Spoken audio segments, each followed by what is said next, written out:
제가 이제 궁금하게 생각했고 이 세 번째 단락에서 여쭤보고 싶었던 것이 이 협업의 어떤 형태, 그러니까 두 분께 어찌 보면 이제 두 분께 다 혹은 세 분께 다 우리에게 모두에게 한번 질문을 해볼 수 있는 것이 이 건축과 미술 간의 협업이라는 것이 꼭 이제 건축 안에 미술적인 요소가 들어가 있는 것, 그죠?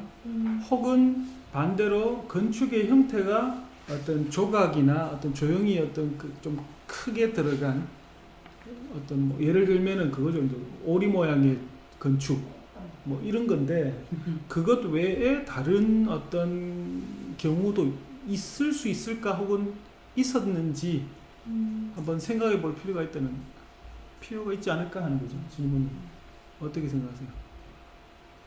당연히 봐야 할 중요한 모티브인 게 현대 건축들, 특히 이제 주거 건축이 아파트로 우리나라가 이제 거의 몰아가면서 현대식 그 모더니즘 건축이죠. 결국은 그런 어떤 기능 위주의 건축들이 많아지면서 사실 건축가의 역할에서 어떤 부분에서 뭐 처음부터 다시 우리가 얘기를 하자면 교육부터 시작한 어떤 감수성의 부분, 그다음에 예술성의 부분까지도 과연 지금에 있는 현대 건축가들이 과연 그걸 할 수 있느냐 하는 부분은 저는 좀 의문시되고는 있거든요. 굉장히 분야별로 분업화가 많이 되어 있고 건축 안에서도 미술도 마찬가지인 것 같아요. 협업이 가능한가? 네, 그 협업이 가능한가 하는 부분에서 미술도 너무나 마찬가지. 나눠져 있기 때문에. 예, 너무나 나눠져 있기 때문에 사실 이렇게 그냥 퉁쳐서 미술가, 건축가로 얘기하기보다는 건축 안에서도 건축가끼리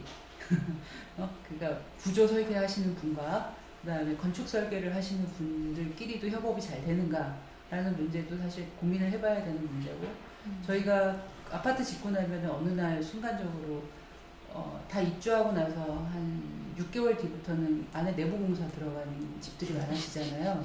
자기 라이프 스타일을 이게 적용이 잘 안 되는 것들이 많이 있어서 그래서 결국은 삶의 어떤 부분들과 또 그런 것들을 이해하는 게 서로 각자 다르지 않나.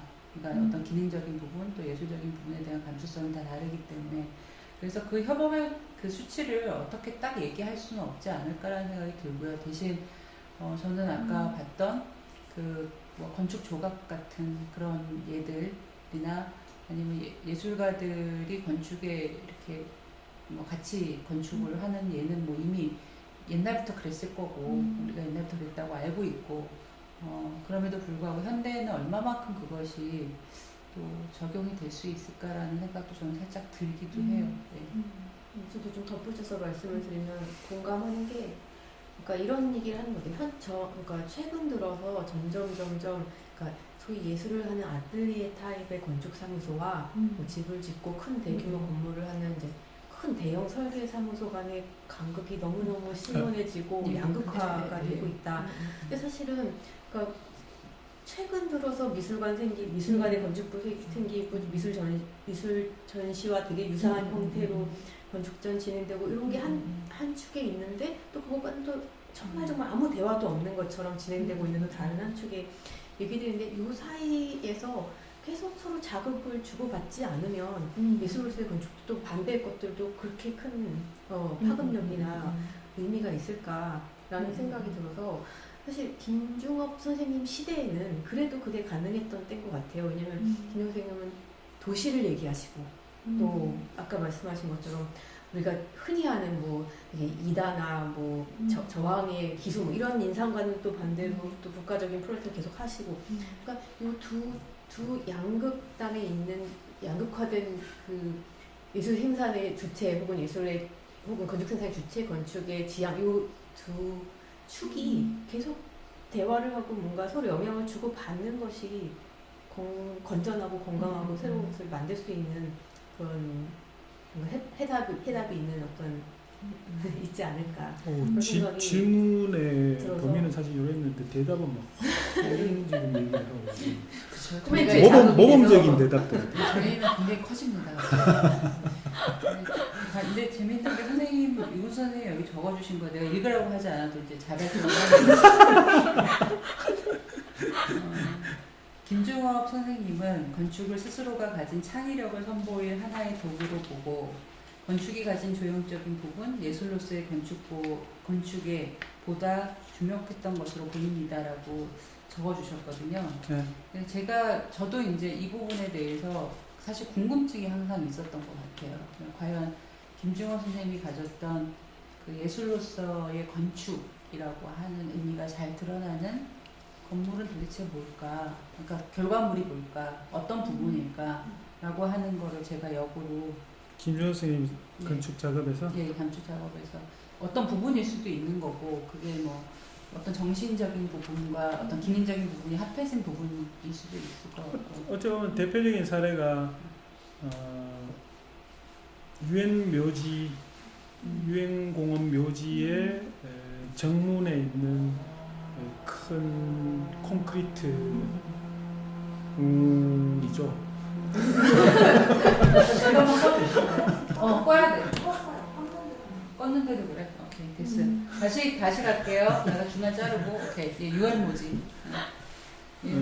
부산에 있는 유엔공원 묘지 정문의 그 구조물, 전통 건축에서 가져온 현대화한 그 구조물의 그 한옥의 공포 양식을 현대화해서 만든 그 부분, 그게 이제 사실 이제 여러 진주문화회관, 군산문화회관에도 그게 동일하게 반복되고 주택에서도 이제 그런 사례가 있는데 그게 어찌 보면 대표적인 뭐랄까 기술적으로 구조적으로도 뭔가를 해결을 하고 그것이 그냥 기능적인 것만이 아니고 전통의 미에서 가져와서 조형적으로 좀 다듬어서 그걸 있는 케이스죠. 그게 제가 알기로 태국 방콕에 있는 주태국 한국 대사관도 그거를 했어요. 그래서 그런 게 대표적이고 아직 거기에 대해서 연구가 있지는 않은데 김중호 선생님 작업 중에 뭐라고 불러야 될지 모르겠지만 어떤 조형적으로 이렇게 대 위에 이렇게 동오리 같은 걸 올린 경우가 몇 개가 있어요. 서산문가에도 그렇고 마지막에 주택에도 있고 문화회관에도 이렇게 들어간 경우가 있고 근데 거기에 대한 해석을 현대에서 이제 너무 이제 편향되게 하고 있어요. 그래서 사실 그거에서 시작해서 사회 주제를 제가 정해 그 이유기도 한데 비평 문화 읽기 쓰기에 대해서 사실은 어쨌든 그것을 해석을 어떻게 할지 모르겠지만 조인철 선생님과 그 월간 건축사의 그 대담에서 사실은 이제 대답은 하셨었어요. 내가 어떤 것을 상징해서 이거를 뜻하고 이걸 만든 게 아니다. 근데 해석은 그렇게 하더라. 뭐 어떻든 저떻든. 근데 본인은 어떤 샤머니즘이나 어떤 민예나 어떤 그런 평생의 어떤 그런 미학적인 어떤 그런 것들이 이게 하다 보니까 연결이 되어 가지고 뭔가 그런 형태로 저런 형태로 나타나는 것인데 본인은 되게 감각적으로 작업을 하셨던 거죠. 조형적으로. 그래서 그런 걸 사실은 건축주가 요구한 것도 아니고 프로그램이 요구한 것도 아니고 기능적으로 필요한 게 아닐 수도 있어요. 근데 그걸 이제 본인은 이 전체 건축을 하나의 조형 예술로 봤을 때 뭔가 이렇게 하나가 이제 있어야 된다고 생각을 하셨던 거죠. 본인의 철학으로서. 그래서 그런 사례들이 있다고 생각합니다. 제가 갑자기 사회자가 된 것 같아요. 아니요, 뭐 서로 이제 질문을 하고 하는 건데. 저도 그 작품을 보면서 보통 우리가 한국 건축하면은 지붕의 선을 뭐 김선 선생님 비판할 때도 마찬가지로 지붕의 선을 가지고 많이 이야기하잖아요. 그래서 저는 아까 이런 기둥의 주부나 아니면은 이런 부분에 대한 그 포인트가 좀 달리 온 것 같아서 김용 선생님 같은 경우는 그리고 프랑스 대사관 같은 경우에도 보면 굉장히 무게감이 있고 그걸 뭐라고 얘기하는지는 정확하게 모르지만 아마 북방 디자인이라고 누구는 얘기를 하던데 북방식 약간 좀 우리가 고구려나 뭐 이런 식의 그런 뭐 내용으로도 얘기하지만 저는 그것보다는 그분이 가지고 있었던 감각적인 거 아닐까라는 생각이 좀 들었던 게 이 집을 보면서 그랬어요. 사실은. 왜냐하면은 구조를 리모델링을 했음에도 불구하고 리모델링이면 사실은 그 김종성이 했는지는 모르겠지만 저 밖에 있는 대추나무가 굉장히 무겁거든요. 굉장히 오래되고 여기가 전체적인 그 바란스와 바란스와 안바란스 여기가 진짜 안밸런스합니다. 근데 그런 것들이 그냥 이렇게 뭉쳐 있어요. 어우러져 있는 거. 그래서 그 정도의 단계가 김종성 선생님의 어떤 건축가 예술에 있어서의 어떤 그 중간 단계 아닐까. 그러니까 아직은 다 보물에서 하나가 될 수는 없었던 그 각각의 요소들이 살아남아 있고 그럼에도 불구하고 어떤 요소들이든 자기가 이렇게 하나씩 가져오려고 했던 것이 보이는 것 같다라는 생각이 좀 들어요. 뭐 이 질문을 계속 이제 연장하자면은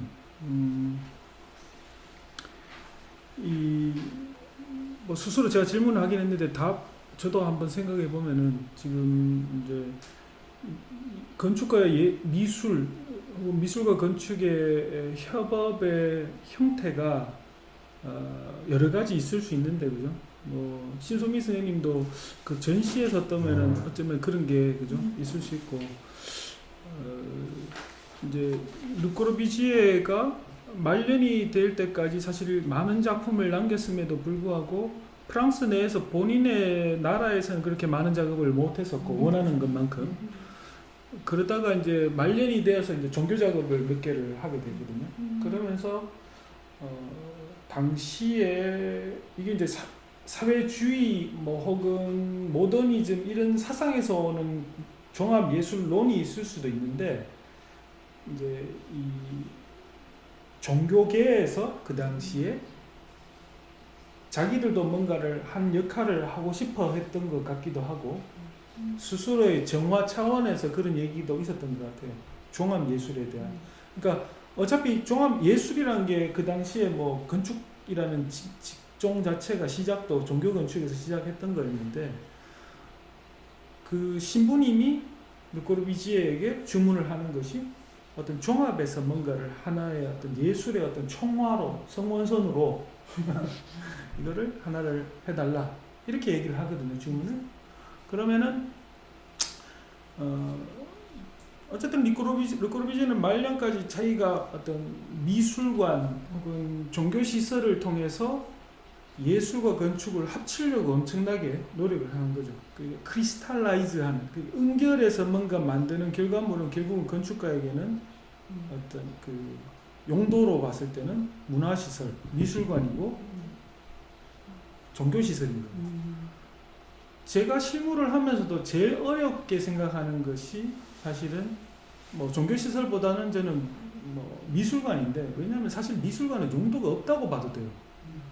그냥 벽 있으면 되고 근데 그 벽이 얼마나 아름다워야 하느냐가 사실은 이제 문제인데 그건 되게 추상적인 거라서 그 건축가가 상당히 심원한 그러니까 깊고도 넓은 원이 아니고 넓은 깊고도 넓은 어떤 건축관이 있어야지 그 예술관일 수도 있겠죠. 그게 있어야지 이걸 만들어낼 수 있는 거거든요.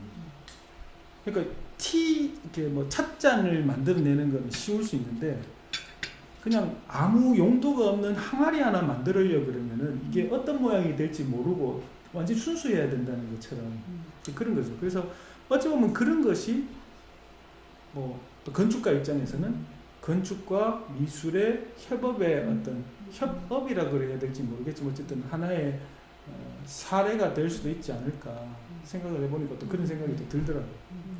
그 안도 다다오 나오시마 프로젝트 같은 것도 대표적인 인 것 같아요. 건축 작업이 아예 그 자체로 예술을 되고 예술 프로젝트로까지 발전하는 그런 케이스가 있는 것 같고 미술관 건축 관련해서는 저는 이제 미술관에서 일하는 분들한테 얘기를 들어보면 또 이런 갈등이 언제나 이제 협업은 갈등의 요소를 내포하기 때문에 그러니까 건축가들이 이제 자기 멋진 건물을 짓기 위해 미술관으로서의 기능, 뭐 너무 조명이 뭐 계속 온다는 인공 조명이 있어야 되는데 자연광을 너무 들인다든지 뭐 이런 또 이런저런 불평불만이 이게 이어지는 것으로 예, 예, 그것도 재미있는 것 같고요.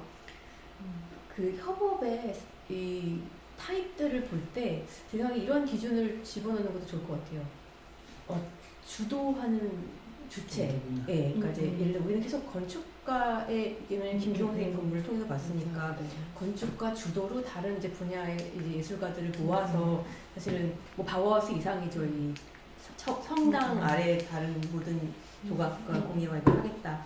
이게 하나의 모델인데 또 다른 모델은 또 뭐 벽화도 마찬가지로 미술가들이 또 주도권을 잡는 케이스도 있잖아요. 그래서 아까 선생님이 그 이미지 보고 잠깐 코멘트 주셨는데 이제 오카모토 타로랑 이제 단계 gen조가 할 때 확실히 우리보다는 저 작가성이 또 강조되는 것 같다라고 하셨지만 물론 오카모토 타로는 당시에 이제 확실히 스타였고 본인도 이제 위상이 있는데 그럼에도 불구하고 당시 건축계에서 여담이지만 이제 무라노 토고가 이 협업을 보고 왜 단계가 오카모토 같은 시시껍절한 사람과 협업을 하느냐 뭐 이런 얘기도 한 거예요. 그러니까 사실은 두 이 주체 사이에 계속 이 주도권 경쟁이 있을 수밖에 없잖아요. 근데 60년대는 저희가 소개하고 이렇게 좀 주목한 자료들은 대체로 르코르비제 타입의 대단히 카리스마 있는 건축가가 주도를 한 거였는데 이후에 어떻게 되는지 보는 것도 재밌을 것 같아요.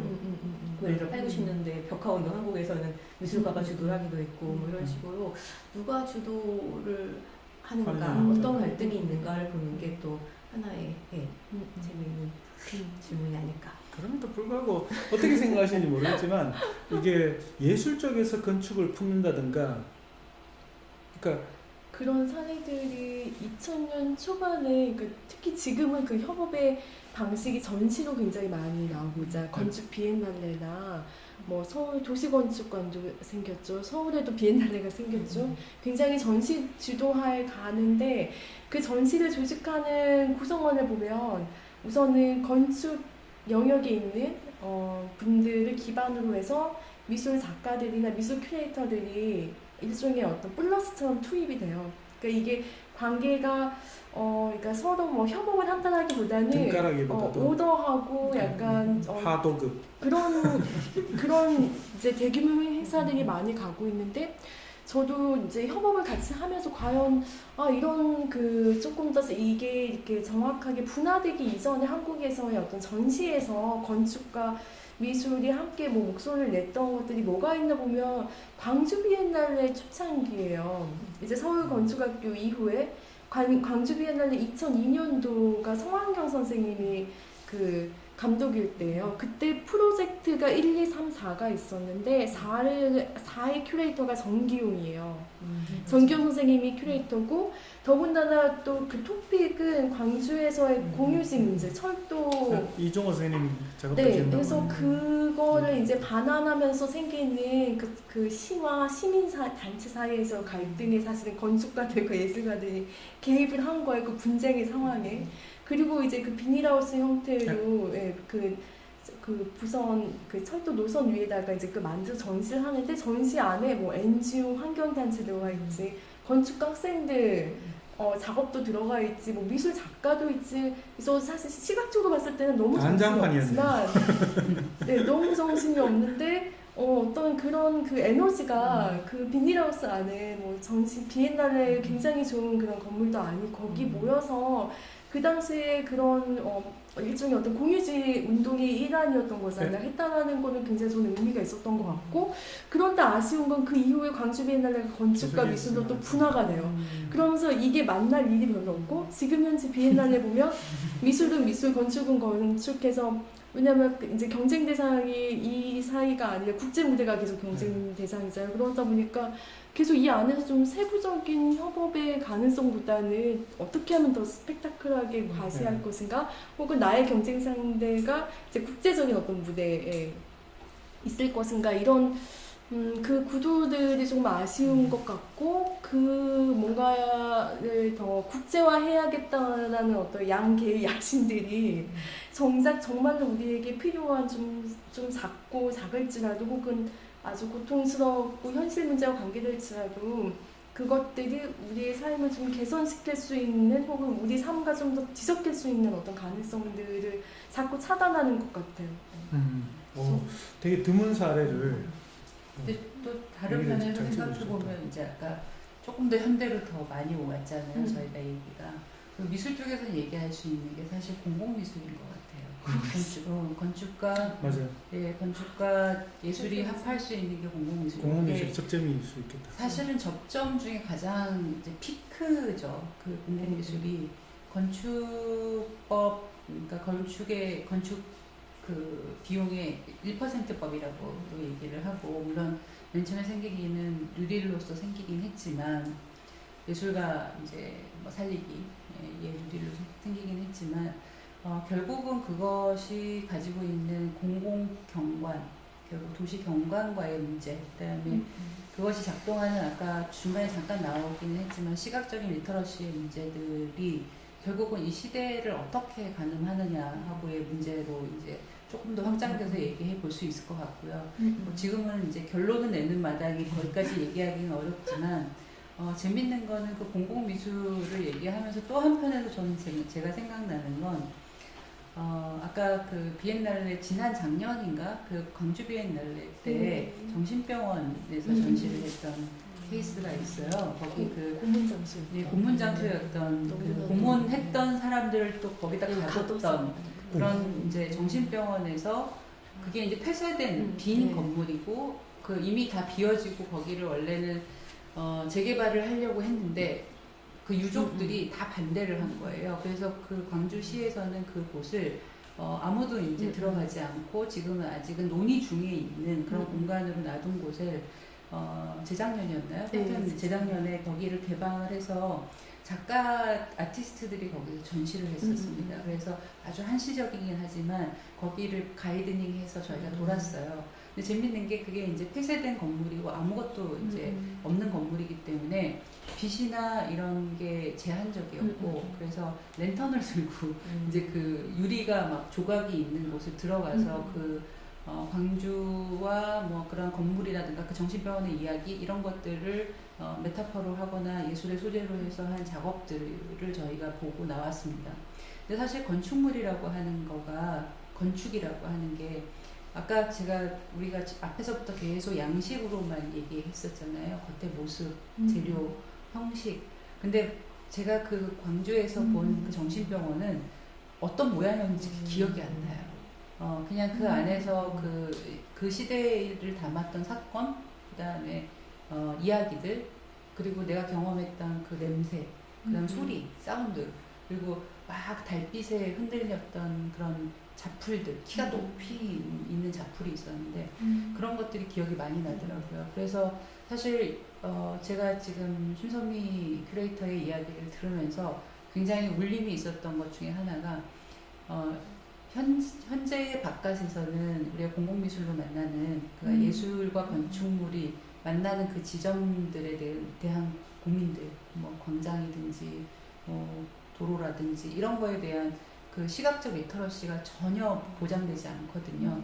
그리고 그런 것에 대한 개선들 당연히 있어야 되고 또 건축 내부에서도 그런 어떤 그 이슈들이 있는 것 같아요. 점점 리모델링을 통해서 만들어내는 건축물이 이게 과연 건축이냐라고 질문을 하는 거죠.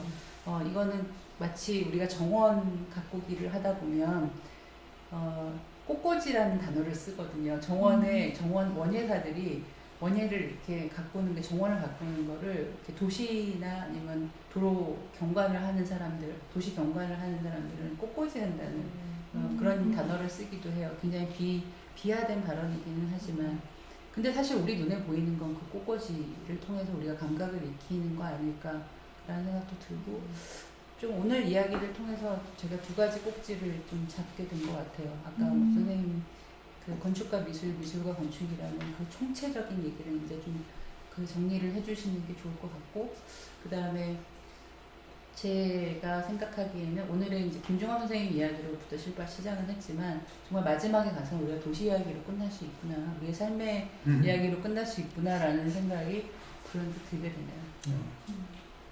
뭐 다들 오늘 이제 자리해 주셔서 감사드리고 원했던 것보다 더 재밌는 사실은 기대하지 못했던 부분에서 더 많은 얘기가 나왔었고 예를 들어서 이메일로 우리가 대화하면서 얘기했던 것들 넘어서는 어떤 그런 얘기들도 나와서 저는 되게 재밌었고요.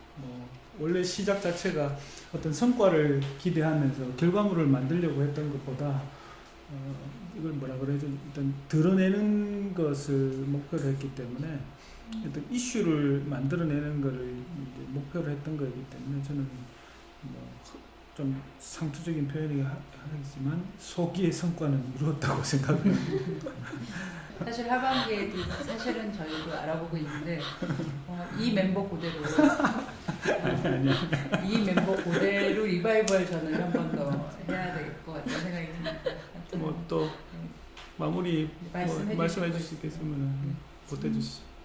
네. 협업에 대해서 그간은 이 자리도 사실 이제 결과를 어떤 성과가 목표는 아니다. 그 말씀하셔서 저는 그게 굉장히 중요한 것 같고 전시든 뭐 워크샵이든 어떤 형태든 간에 결과를 상정하는 순간 각각의 그러니까 낯선 분야들이 서로 협업을 할 때 거기에 연루될 수 있는 개입할 수 있는 가능성이 항상 좀 줄어드는 것 같아요. 저하게 되는. 그래서 근데 이거는 항상 우리 시간의 한계가 있기 때문에 마구 열어놓을 수는 없잖아요. 그 학회에서의 선생님이 약간 예를 주셨던 것처럼요. 그런데 이 논의의 장들을 이어가다 보면 그 마지막에 우리가 다 같이 할 수 있는 것에 대한 어떤 그 방향을 속도를 낼 수 있는 타이밍이 찾아오는 것 같거든요. 그래서 이번 토크가 그런 이렇게 이어갔으면 좋겠다라는 바람입니다. 저는 개인적으로 공부가 되게 많이 됐고요. 오늘 자리만 그런 게 아니고 이렇게 뭐랄까 준비하는 과정에서 좀 놀랄 만큼 유 선생님이 정말 성실하고 이렇게 좀 놀랐어요. 그래서 거의 두 달을 저희를 트레이닝을 하시는 거예요. 그래서 이게 많이 배웠고 또 이렇게 같은 주제를 가지고 얘기할 수 있는 동료들이 많은 걸 확인해서 즐거운 자리였습니다. 네. 오늘 하루 종일 비가 왔는데 드디어 해가 났습니다. 정말요? 자, 이제 여기서 끝을 마치도록 하겠습니다. 마치겠습니다. 예, 감사합니다. 예, 수고하셨습니다. 해가 났어요.